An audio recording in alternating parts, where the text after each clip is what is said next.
right, so hi Paul, welcome to the Makers and Breakers podcast preamble interview. Thank you for joining us. Thank you for inviting me. So today we're going to be joined by Paul Leonard. He is the Senior Digital Marketing Manager at the Cube. Cube, not the That's right. Cube. Previously you've worked at loads of companies in digital infrastructure or ICT, Interaction, Telehouse, as digital marketing manager. That's right. And then also you're group advocate for Tech London Advocates and Global Tech Advocates. So I'm interested to dig into that in a bit. And you're now at Cube, so you've kind of moved out of the industry. You've gone into SaaS, which is using lots of AI across data to manage regulatory data compliance.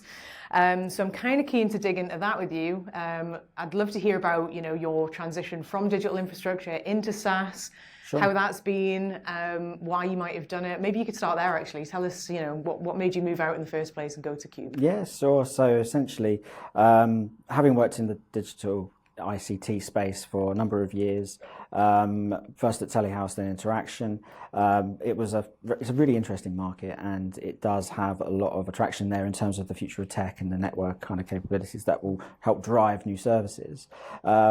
So that's one wonderful place to start. But what I've found out is that there's so much more growth in the likes of AI, and there's a lot of growth in that focus around those particular types of services. So that was quite an attraction for me. AI has grown dramatically and continues to do so. Gartner predicts that like 60% of all types of AI systems will in fact be synthetic. So metaverse is due to expand, and that sort of area requires artificial intelligence based platforms, not only natural language processing, but all other types of inference based approaches to understand what it is that humans want. And to do so really is quite an extraordinary feat and fuels the infrastructure market in itself. So I thought, let's step into the stack rather than build it. So that was the attraction for me, really, is the growth of that particular area, the techie kind of, the cool kind of futuristic view of what AI looks like as well.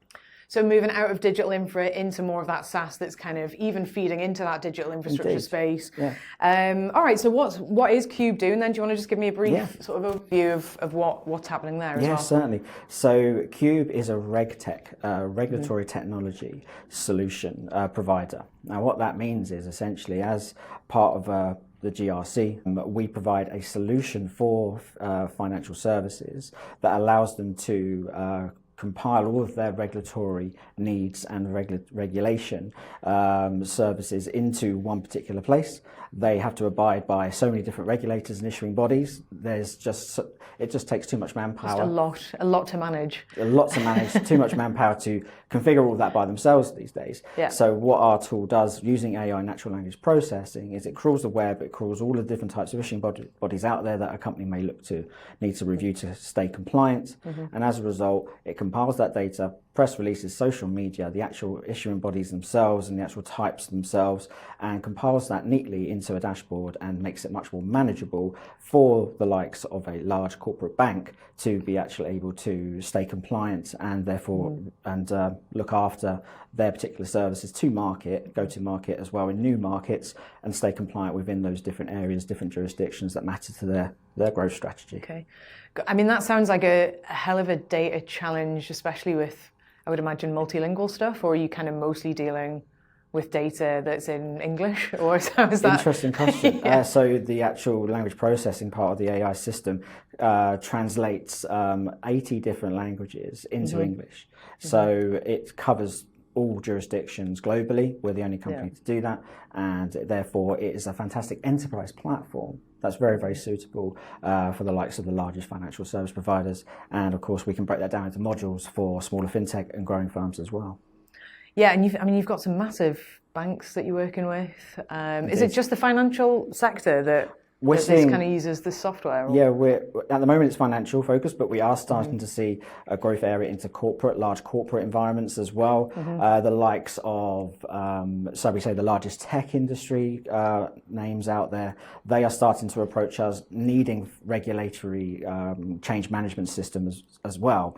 The reason being is because they're moving into finance and they're moving into different areas. They're diversifying their particular service portfolio as well. So they need that to start from the ground up, really, in order to make sure they are compliant and they're running everything properly. So that's really good for us, and we're starting to see that area across retail, across health, across big tech. Fantastic. And in terms of the innovation that's happening there at a product level, is all the focus just going into AI and how that can, I guess, streamline, reduce that whole process? Is that the big focus of the organization, is just predominantly on how AI is going to help with that? It's definitely the cornerstone, definitely one of.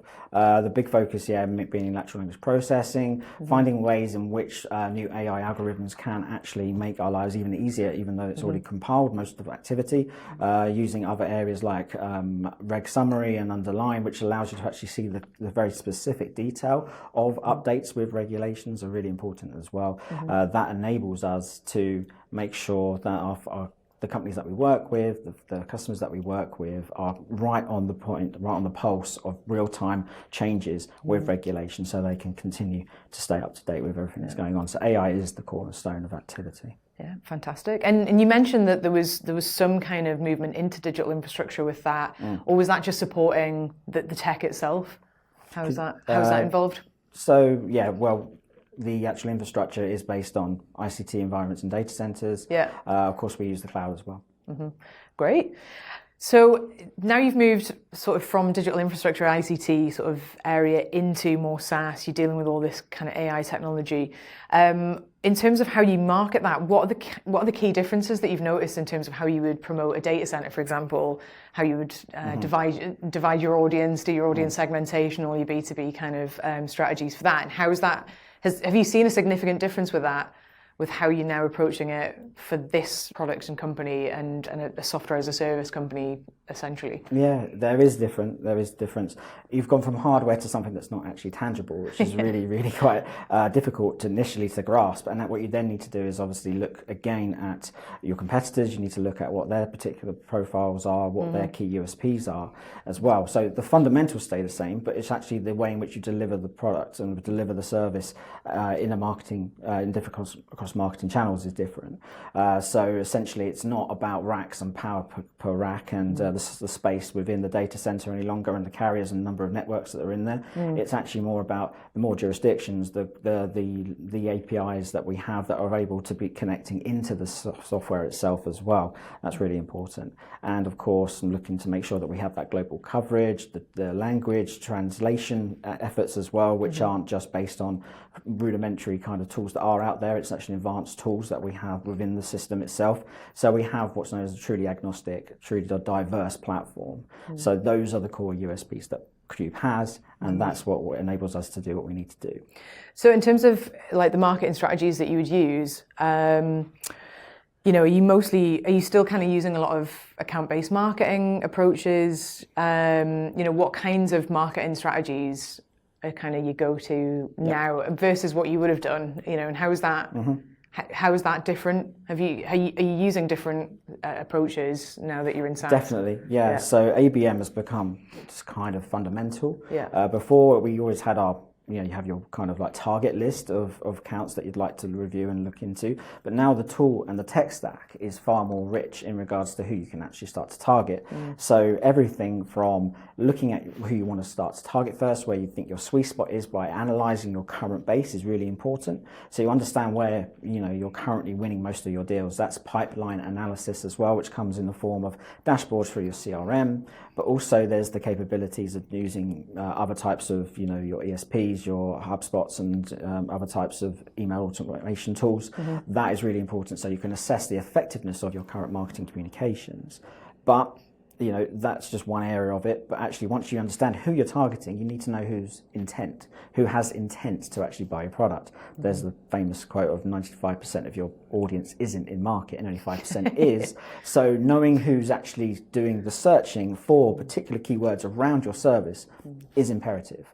So I heard it was 3%. Maybe it's even lower. Yeah, exactly. So if you're hitting your market, 100% of your market, you're likely to be wasting a lot of money and resource on those particular areas that aren't ready. So what you need to be doing is obviously using a top of the funnel, middle and bottom of the funnel approach, by which you are nurturing people with thought leadership at the top, and you're starting to target middle and bottom of the funnel activity to those that you know are starting to show intent. So you could be using demand-based, you could be using Sixth Sense, you could be using other types of platforms that actually crawl the web using the IP technology behind understanding where people are on publications on the web, understanding who your key audiences are and whether or not they're actually searching and have the intent to actually be reviewing your particular services. So we have a number of keywords, plug that into those systems, and then we can actually use the demand side platform that is in, say, demand based to actually start to market to them. So we start to drop ads where necessary to those that we are seeing interest from. That's really important, and that wasn't, that's been around for a little while now, but nevertheless it's really effective, and the best way to then use it is quite an art in itself, whether you're using publication sites on those demand side platforms, or if you're actually using competitor sites as well, and or other review sites too, where you're seeing negative reviews of other competitors, you can potentially look to place ads quite strategically. Other than that, using that intent-based platform, it's really important that you start to look at LinkedIn more effectively as well, because it is, a fountain opportunity for the top of the funnel. So you can start to target people specifically, the job titles that you know are in your sweet spot, the companies specifically that you want to target. And then you can also do retargeting efforts to those of which you know have intent. So you are using these channels integrated with your CRM and integrated with your tech stack, so you can start to automate communications that are going to effectively penetrate those markets. And it's great to hear you talking about things like demand based, because I think there's a few schools of thought on this, isn't there, where it's like, if it is only 3% that are in market for your product, or they're searching for similar things, and you've managed to pick up on those signals, it's how much effort are you putting towards that 3%? And actually, I would argue a lot of sales-led companies, which I would probably picking a number out of thin air kind of thing, 80% of digital infrastructure is very sales-led. They're going after that 3% and putting everything behind that, and that can often lead to a lot of frustration, I would say, because you're not nurturing some of the ones that are just kind of at a different point in their, like the top of funnel stuff. They're at a different point in their journey, right? And they may just be aware of their problem, or they may be aware of their problem and they're starting to look for those different providers, and they're going to the review sites. I think that's more SaaS relevant. But yeah, it's almost kind of like having things like demand-based, so that if they are in the market, you are hitting them at every point to make sure that they don't go elsewhere. But then there's the other part of that marketing strategy, isn't there, where it's how do we nurture the other ones and sort of create that demand rather than just capture it. Definitely. Which is very complicated. There's many a tool, there's many a strategy you can do for top, middle and bottom. Content syndication is another way of doing things. Yes, it's effective at getting right data, but of course if I download a report, it doesn't necessarily mean that I'm in market right now and I might not be the right job title. What it does mean though is it's great brand awareness. So you have to see the value in brand awareness at the top of the funnel, and also LinkedIn in terms of advertising to timestamps and time maps at the right time of the funnel as well. There are other strategies on those platforms as well, where you can ask the right questions in content syndication to demonstrate a need within the next 12 months perhaps. Same with LinkedIn, you can use gated forms, which enables you to obviously integrate that back straight away into your CRM necessary when people fill in demo requests. So there is that capability, and obviously all the API kind of integration with like Zapier that will kind of fit in between as well within that tech stack. It's also a really, really effective way of actually making sure that everything is done systematically and also done on point and on time as well, so that you have welcome campaigns coming out of HubSpot or other type of email service automation tool, of which are likely to be focused around the industry in which this person has come from. You've got to talk differently to those from insurance as you do from those from asset brokers, and those from finance as opposed to those from retail. So everyone has different needs and requirements, especially those from a job title perspective as well. Everyone has different review of things. So knowing your persona is essential as well, but taking them on a persona journey in that industry is a bespoke way of doing it in such a way that enables you to talk their language. Therefore it means that they feel, I get you, and we get them, and they feel, I'm understood now. They're talking to me about the events I go to. They're talking to me about networking and or talking to me about podcasts that matter to me around the topics of interest that they're hosting. So that's really, really helpful. And that way of using that automation and that nurturing process based on the data that we have of these people is a really essential way to just communicate and push them through the funnel, through the pipeline in a way that actually feels very organic, feels very natural. And understanding your time frames around your sales cycles is essential as well. Mm-hmm. So knowing when people are likely to trigger types of new communications or other types of activities that might actually help you to understand more about where they might be in that funnel is going to be really, really helpful too. And that's data analysis, again, of what you're experiencing in your CRM pipeline.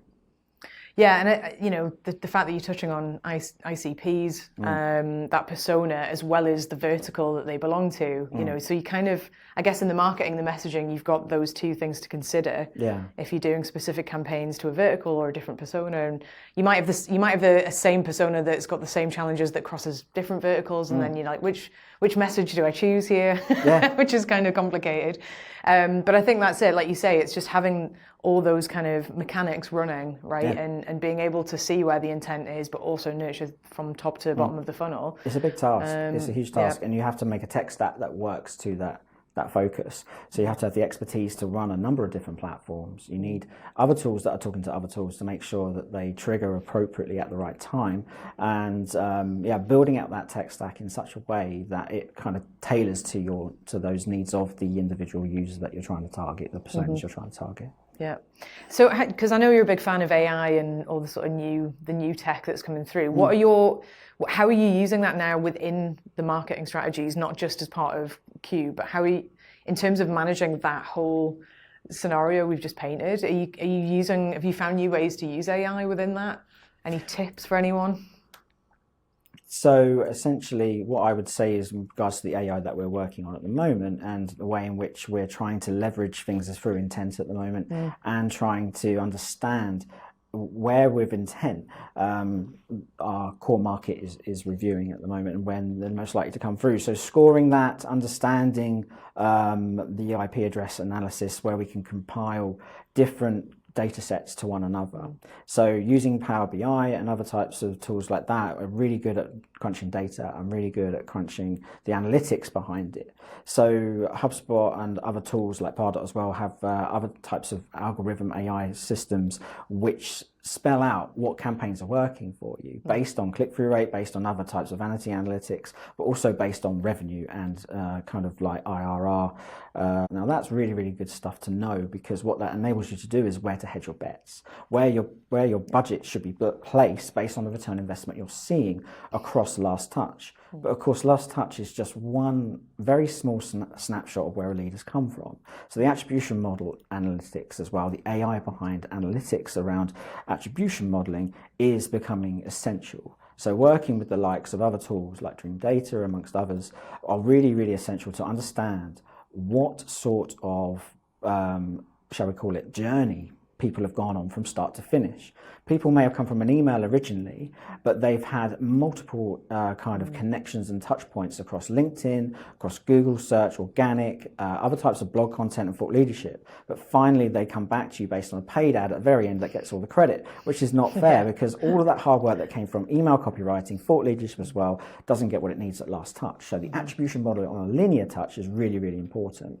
Not only that, but there are types of algorithm AI mechanisms that work really, really well, whereby what you do is you can actually take out, so you can see different journeys that customers and prospects have taken, and if you can then weight them effectively in such a way that enables you to see which of those was the critical piece in the puzzle that actually pushed them through to make them an actual MQL or actually made them an SQL or a close. So those AI patterns and those AI kind of analytics is so important because it enables you to spell out what was critical, what was the linchpin in this journey for this prospect. Yeah, I agree. I mean, the attribution model to me is just, it's a very broken sort of process and it is to cater to the finance director or whatever internally going, what was the return on that specific marketing spend, right? And for me, if AI can assist with that, and I've already started to see some tools that are doing this. We work with a company who are using AI to look at the analytics of content, for example, and what's specifically working within that content.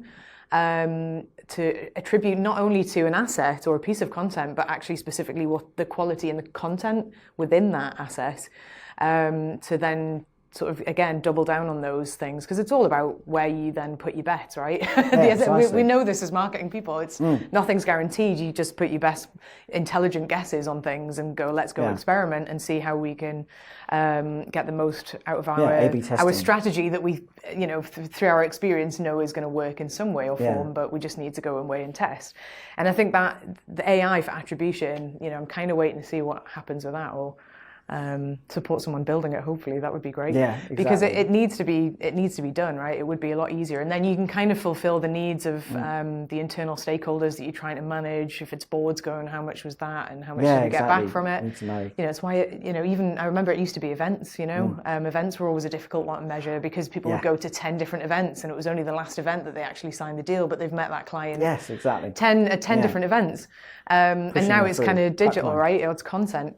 And it's just that marketing mix. It doesn't mean the marketing mix is invaluable. It's just that you struggle to measure it in that easy to compartmentalize way that you can go, there you go, that's the return on investment for that bit of content, that bit of email or whatever, to the people who are asking that, asking for that. That linchpin is what we're looking for. And it's basically defending all of the channels that might not be getting the glory at the end of the day, basically. But as a marketing person is having that impact, right? And you've got it's trying to trace people across multiple devices where you can't track them at the moment. There's been a huge shift in GA4, and that is no longer tracking as it used to be with regards to sessions. It's no longer tracking retargeting. As a result, effectively sessions no longer work in the same way that it does with users. So as a result, it doesn't track retargeting particularly well. So as a result, you're not getting any credit for those retargeting based efforts and channels that you've been financing, whereas actually beforehand it was measuring it to be an effective tool. Now, if you look at that data again, now it's not working at all, but actually for certain it actually and you can see some metrics going right, the brand impressions or whatever, showing you that there's that engagement within that sort of ecosystem of people sort of touching here, seeing something over here, downloading a bit of content here, but being able to then pigeonhole that and put that into dashboards and things is something like HubSpot will be trying to do, and BIs, like you say, but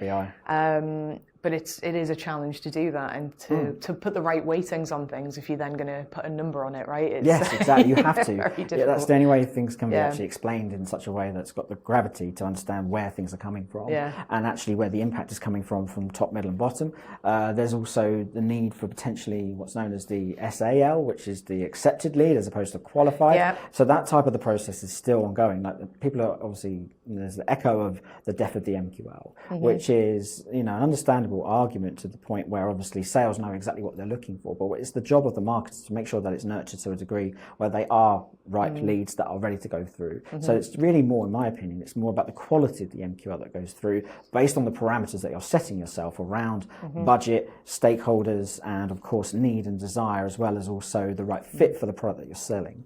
Again, moving back to product, it's about our sprints, it's about making sure that we're updating the product in such a way that it fits the needs of our target market, so that we're listening to our customer base who need certain new areas and new features, so that we can then use that as a new way to educate the market that we have these USPs, so that's done at top of the funnel level. So when they come through to a point where they are marketing qualified, or what we would deem as very qualified, or an SAL almost, essentially what that means is that they're going to be accepted because the individual, the prospects and the personas at that particular meeting where they meet sales is actually far more educated.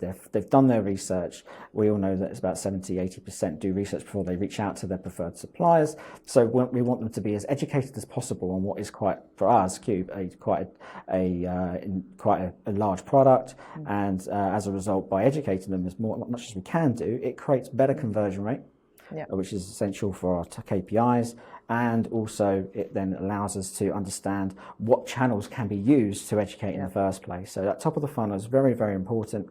And so it slowly but surely educates people down to the bottom of the funnel, where they are then ready to talk about some of the key features of the product before we've even mentioned them. Yeah, and it's that small bits of information along the way rather than absolutely bombarding someone on a sales call, right? And in terms of from when you were sort of marketing, selling data center services, and now with software as a service, how has that changed, that sort of management of, or the approach and the attitude towards managing people through the funnel? Do you feel like that's more accepted in SaaS than it is in digital infrastructure, or were they quite open to that as well? Managing it through, like the content that you then need to produce at the top of the funnel all the way through, and making sure that they're ready to buy, I guess, or at least at a good position where they understand the services. Indeed, yeah. So from a data center perspective, it's very much technical specification sheets that are a great way for bottom of the funnel. Top of the funnel, it's more thought leadership. Where are we going at the moment with regards to micro data centers or 5G, 6G implementation, the networks that are going to fuel that particular market, and the what's going to fill the stack, what essentially is actually going to fuel the stack, whether it's trading, whether it's financial, whether it's AI, whether it's other types of telecom network capabilities, if it's cloud as well, of course, hyperscale cloud-based activity. And in there could be a multitude of different services that are being configured on the platform of the cloud, essentially by third parties. So that's where you used to think about targeting those and segmenting those accordingly. Whereas with software, it's more around explaining the software in such a way that it solves a problem very quickly, that perhaps your target market or persona hasn't been reviewing for a while. So that's obviously really important. It's about making sure that you're advertising the key features and the USPs of that particular platform that solve that issue, that solve a number of challenges across different sectors, because every sector is different and every sector has different issues and challenges, and then educating it in such a way with more, I'd say, video, more training video, snapshot video, animation, which is really important too, as well as also writing about the thought leadership around horizon scanning, which is basically what regulations are coming around the corner very quickly, which can be used as an incentive to explain how the tool can give you peace of mind. Yeah, the challenge of all these things coming over the hill, that you exactly. need something to manage it, right? Yeah, that's a really good way of looking at it. Great. So I think we're nearing the end. But what I'd really like to ask as well is, for anyone who is an aspiring marketing person coming into either digital infrastructure or SaaS, or coming to product marketing, what kind of advice you would give them to get started, and how, what kind of trends and things they can kind of attach to that you think would be good for them to start learning about? I think the best thing to start learning is understanding the tech stack, understanding the changes that are taking place within the tech stack. I've got this philosophy around the API of everything, essentially, which is basically like a Zapier but for everything, because some of the biggest problems that marketers face is trying to integrate across multiple tool sets. Learning different tools is essential to understand how you integrate them across the tech stack, so that you can then truly understand the data that you've got across all of those platforms. Trying to integrate them into something like a Power BI is really helpful. So learning those analytical skills will help drive intelligence around what channels you should be placing, you're hedging your bets on, putting your budget into, so that you can then basically come back to board level KPI kind of activity and say, look, this is where we're seeing activity, this is where we're seeing growth areas across the top, middle and bottom of the funnel, and this is where we should look to make sure we invest in the future across the next financial year and beyond in our 5-year plan. Amazing. Great advice. Thanks, Paul. Thank you so much for coming on Makers and Breakers. And we'll surely have you on again, I'm sure, in the future for another episode. Thanks. Take care.